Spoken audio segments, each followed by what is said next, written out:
Let's talk about wave characteristics. Now, I want to start off by just talking about what is a wave. I mean, we all kind of have this qualitative idea of what it is and what it means, but how can I define one physically?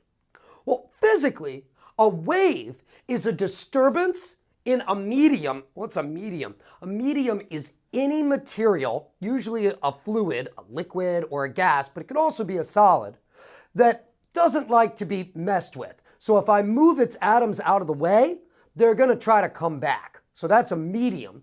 And so I'll disturb a medium, and then that disturbance is going to propagate through the medium. Propagate is a word we use to mean move, but essentially only when we're talking about waves or species sometimes, but you could talk to the biologist about that. All right, so the important thing to recognize about a wave is that the initial disturbance is separate from the wave itself. The wave itself is a response that the medium has to being disturbed. All right, so let's just go ahead and see this physically. So I'm going to drop this dime into this little bowl of water, and let's watch what happens. So as the dime fell in, it disturbed the surface of the water. Now, then the dime just went to the bottom. It's done. It doesn't have anything more to do with the wave.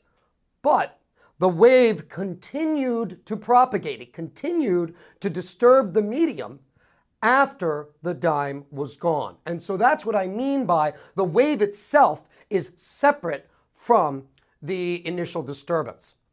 All right. Another way that we could think of a wave is just that standard thing in crowds, right? Some dude stands up and then sits back down, and then the other people carry that disturbance through the crowd with them. All right. So if the other people weren't going to stand up, it's not good enough that the first guy stood up.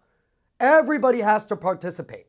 So like we talked about before, a medium is something that doesn't like being disturbed. So that means when I disturb it, it's going to try to come back. So that property is called the restorative property of the medium. Now, in addition to that, we have something called an inertial property.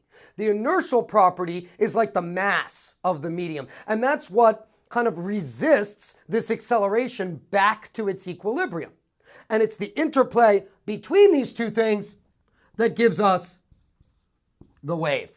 All right, now let's just talk about some basic types of waves. The first basic type of a wave that I want to talk about here is called a pulse. A pulse is like a drum beat. You take your stick and you hit the drum once and you're done. So a pulse is a single disturbance that only assaults the medium once. All right? We're going to characterize a pulse by its amplitude. So if I've got the medium like this, you could think of like a violin string if you want to, or a chain. So here's the medium undisturbed, and then I disturb it. The amplitude is going to characterize how severe that disturbance is. It's the maximum displacement of the medium away from its equilibrium position. And so that amplitude is really going to be the only characterization of the pulse type of wave, all right, other than its shape. All right, we'll talk about that later.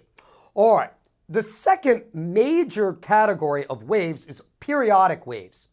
Periodic waves consist of many identical pulses that repeatedly assault the medium again and again and again and again. So we have something like this, where we've got a positive pulse and a negative pulse. And look at this.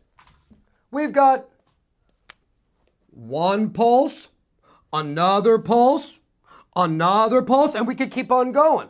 So there's a lot more terms that we use to characterize periodic waves. Frequency, that tells us how many of these pulses come per second or per minute or per some other time period. Period, that tells us how long each of these pulses takes to make it through a certain point. So frequency and period are related to each other. Wavelength, that tells us the physical size of a single one of these pulse disturbances. And it's characterized by this weird symbol called lambda that we'll talk about later. And then, of course, we again have an amplitude, which describes how severe the disturbance is, how far away from the equilibrium the material is disturbed. All right, so those are some basic properties of waves.